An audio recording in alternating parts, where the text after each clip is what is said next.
the Venerable Cosmas of Yakhrom, February 18th. A pious servant, after a miraculous vision of the Theotokos, is commanded to forsake the world and found a monastery. The Venerable Cosmas of Yakhrom, a figure of 15th century Russia, embarked upon a path of holiness that transformed him from a nobleman's servant into the founder of a monastic community. His early life, though not extensively recorded in its secular details, was marked by a piety that distinguished him even in his youth. He served a boyar, a nobleman of the Russian land, demonstrating a virtuous character that foreshadowed his future spiritual struggles. His life's trajectory shifted profoundly during a journey with his master. The boyar fell gravely ill, his condition worsening as they traveled near the Yakhrom River, in the region of Vladimir. As the nobleman's servant, Cosmas sought a suitable place for his master to rest and recover. It was during this search that divine providence intervened.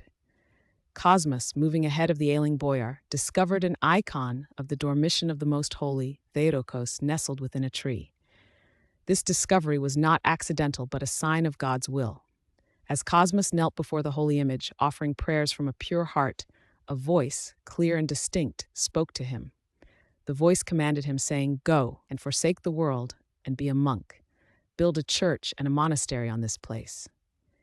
This divine instruction marked the turning point of his existence, calling him to a life dedicated entirely to God. Filled with awe and obedience, Cosmas returned to his master, carrying the miraculous icon. The boyar, still suffering greatly, venerated the holy image. At that moment, a healing beyond natural explanation occurred. The nobleman, who had been on the brink of death, was restored to health. In profound gratitude for this miracle and recognizing the divine hand at work through his servant, the boyar released Cosmas from his service.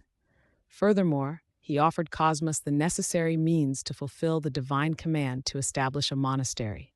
Freed from worldly obligations and with the clear direction given by the Theotokos, Cosmas set forth on his spiritual journey.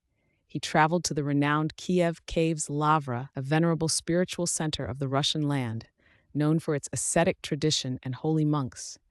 There, he sought and received the monastic tonsure, taking the name Cosmas. He spent several years within the Lavra, submitting himself to the rigorous discipline of monastic life, engaging in spiritual struggle and cultivating obedience under the guidance of experienced elders. This period of formation prepared him for the great work that awaited him. Having absorbed the spirit of monasticism and fortified his soul through prayer and asceticism, St. Cosmas returned to the site of his vision by the Yakhrom River. He carried with him the miraculous icon of the Dormition, the very image that had initiated his calling. His first act upon returning was to construct a small cell, a humble dwelling where he could continue his solitary asceticism and prayer. As word of his holy life and the miraculous icon spread, other men, drawn by the desire for spiritual struggle and a life dedicated to God, began to gather around him. A community slowly formed, united by a common purpose and guided by the example of St. Cosmas. Together, with diligent labor and fervent prayer, they erected a wooden church in honor of the Dormition of the Most Holy, Theotokos, fulfilling the second part of the divine command. This church and the cells around it became the genesis of the monastery, which eventually received the name Cosmas Yakhrom Monastery. St. Cosmas was chosen by the brethren to be their first igumen, or abbot.